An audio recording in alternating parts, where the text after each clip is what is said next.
exist.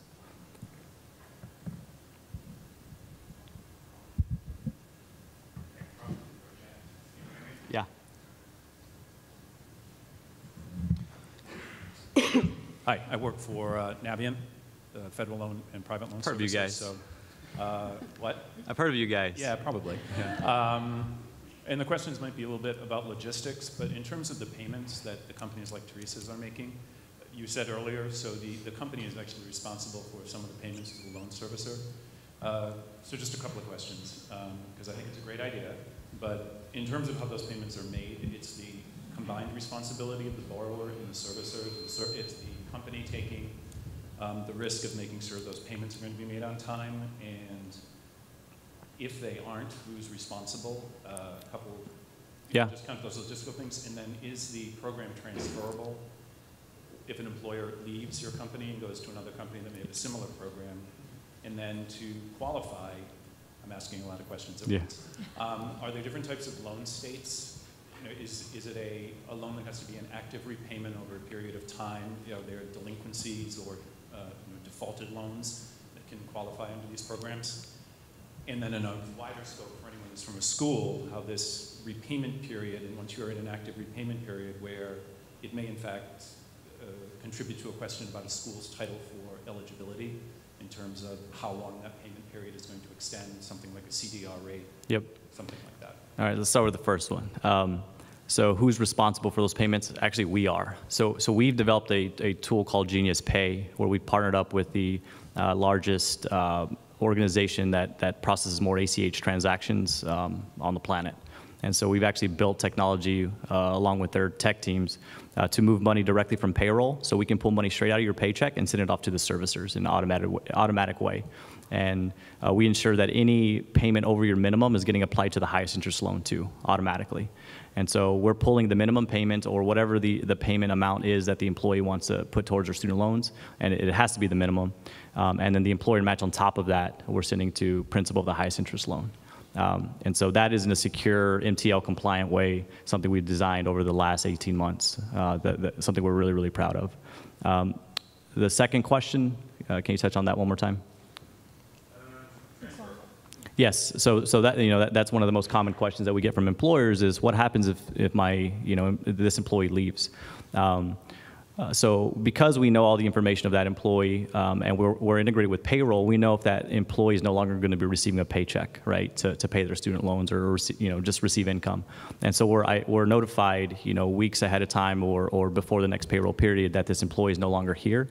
We then are proactive in reaching out to that employee or ex-employee and saying, hey, we've made your last payment on this date, or we're going to make your last payment on this date. You're responsible going forward. So here's essentially a PDF of how to go set up your automatic payments online with whichever servicer they have. So we're proactive in getting in front of that so they don't miss any payments. Now, if they're moving to a company who already has our service, then it's pretty easy to just set them up again. But we're proactive in reaching out to them through email, and if we feel like we didn't get in contact with them, then a phone call. So our goal is to make sure people don't miss any of their payments. And then the eligibility, so within our advisor tool, we're actually pulling real-time information from NSLDS, right, the National Student Loan Database. So we know the exact status of where you are in repayment. So if you're in default, our system actually flags that. And for an employer, we don't want you making payments towards somebody who's in default, right? So our goal is to help those employees get through rehabilitation programs or do whatever they can to get back to current status. And so we won't make any payments for anybody that's delinquent or that's in default. So we actually have advisors on staff that work with those clients to catch them up. And we're happy to get on the phone and talk to the servicers to see what we can do there before the company starts throwing money towards their student loans. Is that information from the borrower if they're in default or have been delinquent? I mean, is that information shared with the employer? Not at all. So we are very big on privacy. So we do provide companies with overall information about the student loan problem from a holistic level, but we never give employers access to here's the exact student loan situation that an individual is in. So an employer will never see that, Tony still has $47,000 in loans and he's making, $600 payments per month. They're only going to see the bulk, right? We have an aggregate total of, $3 million in student loan debt. It's in these departments, but you'll never see the specific situation of an employee. So even if the company says, if there's a default situation which you're not going to pay on, or you don't want the company to pay on, the company isn't notified, we aren't that this person's in paying default. Joe Smith because... No, not at all. Not at all. And I think you had a fourth question. Well, one of the responsibility of the payment, so if there's an issue with the electronic transfer, Yeah. the service for a company, They're working with both of us. So, with certain organizations, we can get, it's almost like power of attorney, right? So the employee can give us access to call on their behalf and alleviate the situation. But in most cases, our advisors will get on the phone with the employee, and the employee will then essentially do a three-way call with the servicer. And so we're helping guide and figure out exactly what happened. But we take the burden of the responsibility, right, through our partnership agreement with the organization.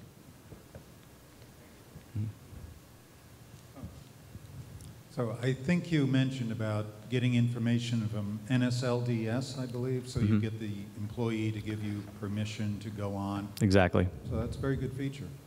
Yeah, it's fantastic. So to allow an employee, rather than having to log into every single servicer that they have, so I have to do, Navient and Sallie Mae, and if Wells Fargo, if I have loans in different places, we can pull all their federal student loan information with just, their NSLDS login. Thank you.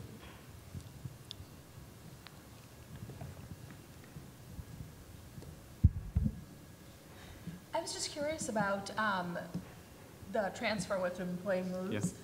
Are most companies doing it, structuring it so that they can keep their employees? Or is it like you will get $10,000 if you stay here for 5 years? Yeah, so the company can construct somewhat of a vesting schedule, right? So we have companies who start immediately doing a match right when you get hired on. So it's a recruiting tool, right? You can work for us, or we're gonna start paying your student loans in your first month. But for companies who are, trying to use this as a retention tool, after you're here for 12 months, then we'll start making monthly contributions at a certain level, or we'll give you, a lump sum after 12 months. And we have some really exciting programs where one nonprofit is doing, after 12 months, $1,000. After 2 years, it's $2,000, and it goes up to 5 years at $5,000. And so it's just, we're very flexible. So our goal is once we get the student loan survey down and see exactly what the problem is internally, we then sit down with the company and help construct what kind of matching program that they should put in place based off their goals. And nobody's recalling. Tony, Okay. you might not want to answer this, but are there very many businesses, competitors in your niche? I'm happy to answer that. Yeah, we've it's exciting to see more and more competitors sprout up. So we invented this 3 years ago, and in the last, I would say, 12 months, we've had maybe 7 competitors kind of sprout up. But again, especially with the organizations that we work with, right? So you guys will see an announcement in the next couple of weeks where we're launching with Pinterest and Twilio and some really exciting companies. We go through an RFP process just like any other benefit would, right? And we consistently keep winning because of our technology and the way we've built this as a benefit from the beginning. We weren't a refi company at first, or we weren't an online calculator first, and then we pivoted to a different model. We've designed this from the very beginning as a benefit from the lens of a financial advisor and also 401k advisors that are on our team. So our goal wasn't to build this disruptive technology that we're trying to take money away from other benefits. Our goal is how do we build something that fits into the ecosystem of benefits and 401ks? And I think because of that, we consistently continue to get better partners and also better clients. What industries do you think are, or what are you seeing in terms of trends in the repayment piece? So the lump sum payments, as we're advising and talking with students, what do you think the trend is in terms of industries that are really going to be willing to, pony up for these larger payments? Yeah, so we're seeing huge trends in the engineering and healthcare space. So if you look at a technology company that's trying to hire developers, just think of the Bay Area, it's a war for talent out there, right? And so how do I differentiate myself from Facebook and Google, right? When I'm a 100-person technology company. So those are the ones doing a match. Or you think about nurses. After the average tenure for a nurse at an organization is 22 months, and it's costing these clinics and hospitals $35,000, $36,000 to replace them on the low end, right? So then I got to go hire, I got to go to recruit, hire, onboard them, and in 2 years they're leaving to go down the street for an extra $5,000 in pay. So healthcare is going to be a big one for us as well. And then professional services. So you're looking at the law firms, financial advisories, accounting firms, things like that. So right now, that's where we're seeing the trend because they have the biggest recruiting and retention challenges. But I think over time, as more bills get passed, more companies are going to be incentivized to provide this type of service, and then we're going to see it across the board. Yeah, and there's also incentives being developed for rural areas because people don't necessarily want to go out and work there. They don't expect they're going to make as much money. So very specifically, the state of South Dakota set up a rural attorney recruitment program, and they would pay off your law school loans if you went and worked as an attorney in public interest for a certain amount of time. And I myself, out in Berkshire County and rural Franklin County, I filed a bill to attract healthcare professionals because the area I represent ended up into a federal healthcare shortage designation, and we were trying to avoid that. So I think it's also going to be trying to address needs for areas.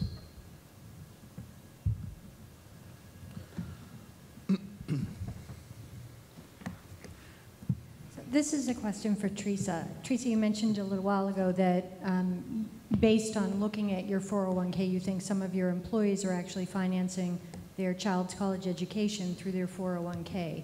So as a plan sponsor with fiduciary responsibilities, how much of a concern is it for you on the 401k leakage side, and how much of an effort is your company making to address 401k leakage? Well, obviously we're concerned. We don't know for sure that's what they're doing. We just know that anecdotally, and we can kind of see the cycles of the payback and then the pull out of another loan, and sort of know the age of the employees doing that. We have another, just from an employment issue with the millennials and the baby boomers and the Xers, we have that group of boomers who, for our millennials and our Xers to be promoted, we need them to retire, and they're not because they're borrowing from their 401k to pay student loans for other folks perhaps, or maybe just don't feel like they have enough. So we definitely address the 401k side as well. We've done a lot of things over the past years. We have a really robust match. We do auto enrollment, we do auto escalation, so we auto enroll everyone coming into the company at 6%. We auto escalate them up to 10%. We find very few people opting out of that, which is good.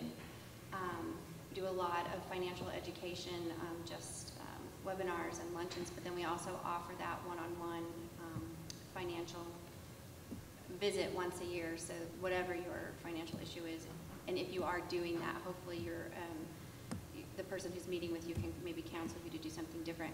We're not hoping to solve all these problems, we're just wanting to put the tools out there so people can access them when they need them.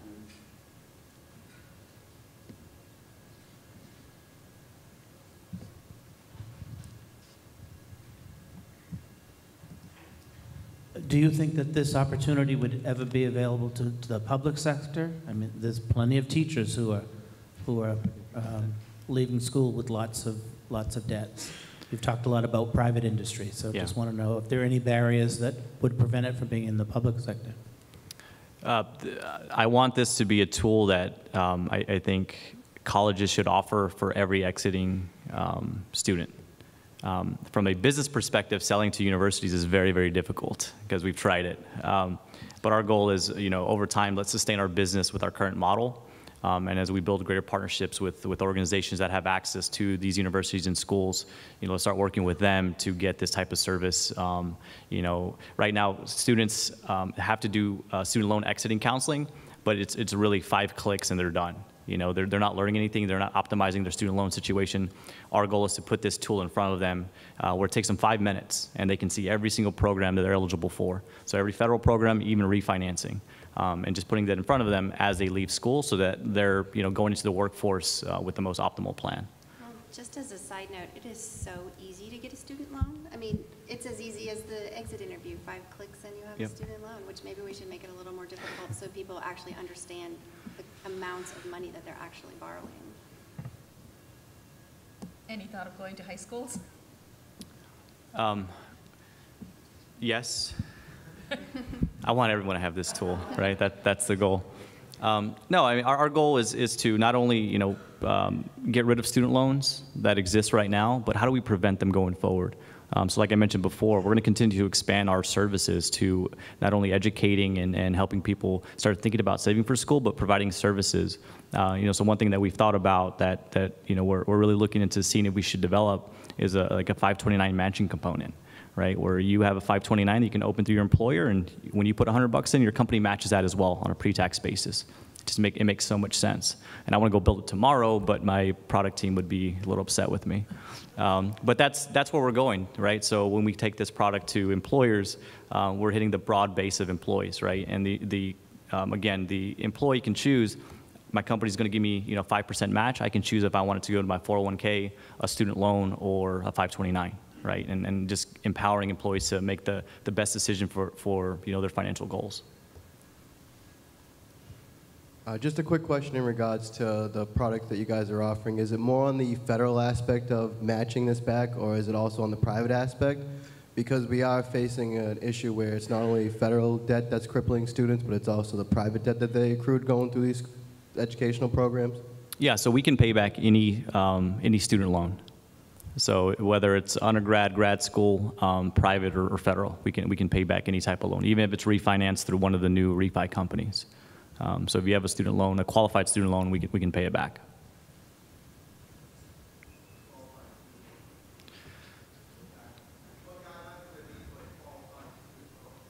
Yeah, so a qualified student loan is one that was, you're getting through the Department of Education, or you're getting through a private institution, say like Sallie Mae. That's not federally backed, but is approved by the federal government. Right, we're not going to pay back personal loans that you use to pay for school, right? Just through some, like bank. It's either, we have a list of all the lenders essentially that have qualified student loans. I've noticed that some of the bank refinancing, banks that offer financial services companies that offer refinancing of their loans are starting to piggyback on these platforms. Yeah. And you can refinance a student loan at a great rate, but it's not always the right move for some borrowers. How do you make sure that borrowers are aware of what they're giving up if they go into a private refinancing situation? Great question. So only about 8% of student loan borrowers actually qualifies for refinancing, because the underwriting terms are so strict, right? You have to have really good income, really good credit, and most people are just coming out of school, and so they haven't built their credit score high enough. And then from our users, even if you qualify, only 1 out of 3 is actually choosing to go into the refi marketplace. So about 3% of our users. And we work with all the major refi companies. So through our platform, you can analyze and see if you would qualify for a SoFi loan or a common bond loan or whatever it is. And we're happy to redirect you to them. But it's a small percentage of our users actually do that. And then when somebody chooses to go that route, we get flagged again, and we're proactive in educating that borrower of what they're essentially getting into. And so we have videos on our platform that walk them through what are the risks of refinancing, and also a PDF that says, here's what you're giving up by going into the private space. You're no longer going to have access to consolidation or these income-based programs. Some of these refi companies don't offer forbearance or deferment, and if you are a teacher and you're trying to qualify for public service loan forgiveness, you give that up as well, right? So our goal is to educate them to make sure they understand that they're, making this decision and how it could affect them. But ultimately, if that's the best thing for them to save money, like, we're happy to send them to the service or to the refi companies. And we've actually taken a strategy where we actually don't get referral fees. So for most organizations, if I send you to one of these refi companies, I get a couple $100 for every user that I send to you. Our goal was to be a complete pure play.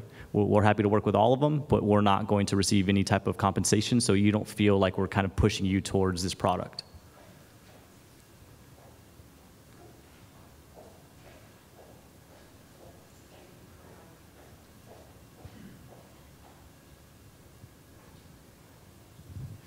You mentioned healthcare as one of the early and robust adopters of this platform, but I wonder, most large healthcare organizations are qualified public service employers, in which case making extra payments towards loans actually hurts the employees of that company. And I wonder how you guys handle that education process to make sure that people who are eligible for public service loan forgiveness aren't accidentally screwed out of it by what looks like a really good thing on the front end, which is extra payments by your employer?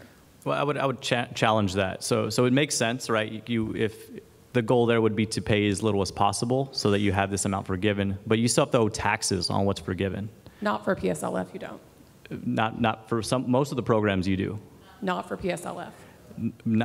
So there are some programs where you still actually have to owe taxes. For PSLF, that's one option, but there's also, like Paul was saying, there's other programs, especially for rural areas, where you can have, if you work for a facility in those areas, you can have $50,000 forgiven, but you owe taxes on that amount, right? So it is a fine line there. But for most people, you know, that would try to qualify for these plans, they're not going to stay in the same income bracket that they're in now, right? So over time, like their payments will increase, and a lot of these, you know, people may not stay in these programs for 10 years, like at a nonprofit organization. And so really, you know, we educate the employer and say, you know, here is the opportunity. If you want to do a match, that's great, but you may be putting some of these employees at risk. And we also educate the employees too. Like if you're going to be receiving these matching contributions, you know, it's best for you to choose the lowest, you know, payment, but you could be putting yourself in a, you know, different situation down the road. But our goal is just to educate and allow the employer and the employees to make the best decision for themselves.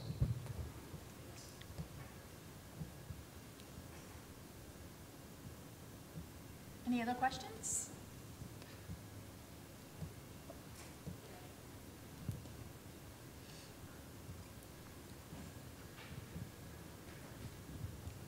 I'm Ron Milliken. I'm here from the Melmac Foundation.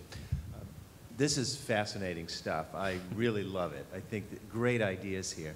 And I'm really trying to get my head around this in terms of how can we, you know, mobilize some of these ideas, get them moving forward. And I'm thinking to myself, I wonder what the biggest hurdles are that we're facing right now. And when we talk about changing things legislatively to sort of facilitate some things with whether it be tax credits or whatnot, I mean that's just such a complicated system, both at the federal and state level. So where are we with that? I mean, do we have is there legislation on the table? I mean, is someone trying to coordinate this with the reauthorization? I'm trying to envision, you know, how we might get rid of those barriers. And maybe one part of my question is, you know, what are the biggest barriers in front of us right now to make this happen? And what's being done in order to eliminate them? Touch that. Biggest barrier to legislation is that stuff costs money, and nobody likes to pay for anything. So the biggest barrier we face, even here in Massachusetts, which is a liberal state and thought of very progressive and forward-thinking and known for education and higher education, the 34-section bill we filed last January 2015, so far we've gotten one component of it passed. We finally, for the first time in this state, will have a match for 529 plans at the state income tax level. And that went through an economic development bill. It didn't even go through as part of the higher education bill. We're getting a lot of attention right now because this is such an important issue. And here in Massachusetts, you're hearing a lot from like Elizabeth Warren. We heard a lot in the presidential campaign from Bernie Sanders when he was running for president. It's becoming an issue that I think is going to be talked about more politically, but I think it's also an issue that it has to be talked about because it's going to cause a crisis if it isn't addressed at some point very soon. And so here in Massachusetts, our Constitution was developed in 1780, and it moves at a 1780 pace still, which is very frustrating in 2016. But I think we're coming to a place where if something doesn't happen, there's going to be problems. And almost nowhere will the problems be more devastating than Massachusetts, because again, we are so reliant on higher education, having a well-trained workforce. And so when I offered a debt-free resolution, it was only a resolution. It was just asking people to support the concept that we want to get to debt-free college in Massachusetts. It got 60 co-sponsors out of 200 legislators. That's a good step. And I think that momentum is going to continue to build. Depending on, we'll see how the presidential election comes out and the federal elections and where we end up in a couple of months. But I know in January, I'm going to be filing the same bills and I'm going to be making more noise about it. And I know there's organizations that want to push me and others to keep making more noises, whether it's student organizations, parent organizations, or even business organizations. It's something that's not going to go away. We have to do something. Yeah. And from our perspective, you know, legislative change hasn't happened, but we're seeing more and more and more companies adopting our services already. So our goal is to utilize these organizations and get, you know, the C-level executives at these organizations to talk about how this type of benefit has impacted their company, how it's impacted their employees, and ultimately using the data that we receive from offering this type of benefit across organizations across the country to then take it to Capitol Hill and say, you know, here's the effect that we could have on the economy if this is widely adopted, right? So we're trying to show the success we've already had with the 75 organizations we're working with now to then make noise in Washington and show, like, here's a simple solution that has already been created. You know, just you know, make a few tweaks to the tax code to allow us to really have an impact, you know, across the country. And I just got to throw onto that, you made me think of something. It's not a partisan issue either. Yeah. It doesn't have to be. When you look at, you look at conservative states like Utah and Texas, and they are leading the country in homeless services for homeless people, criminal justice reforms, because they're realizing, even in conservative states, it's smart to do these things because they save money. They save money in the long run, and that makes our economy and our tax structure better in the long run. So I think you're going to see both sides of the aisle wanting to do something about this very soon. Hi, everyone. This is half of a plug and half of a question. If you're interested in what Representative Mark is talking about now, we're going to be talking about it in the other hall around 3 o'clock. And I do have a question also, Representative Mark. How do you think that ballot initiatives like the proposed Fair Share Amendment in Massachusetts could reduce the debt burden on students in the state? Yeah, so the idea of this Fair Share ballot initiative is that all of the revenue will be earmarked towards education and transportation. So looking at it on its face, it means potentially there will be, I think the estimate is $1.9 billion available for 2 areas that are so important to, especially out in my area. Transportation is lacking in rural areas, and then higher education is something that we're so worried about. So me personally, when it came before us in the legislature, I voted yes. It had a great majority of members of the legislature voting yes, and I think it's something, when this gets to the ballot in 2018, and I think it will, it's something people have to consider. Because again, no one likes paying taxes. I don't like paying taxes. I don't like paying for my cell phone bill. But if I don't pay it, I don't get to use this thing. So we have to consider, is it worth making this investment in education and in transportation, but specifically here in education, or not? And I think a form of graduated income tax has been sent to the voters of Massachusetts 5 times, and it is always lost. But I think at this moment, with what we know today and where this revenue is being targeted, I think it has a chance. I think it really has a chance of passing this time.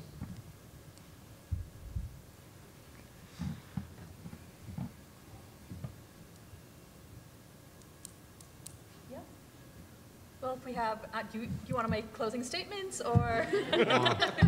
How much time do we have? I know. Like 10 minutes.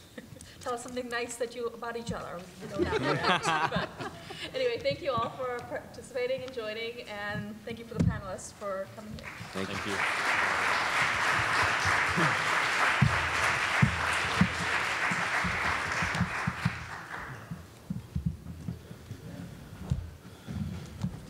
That was fun.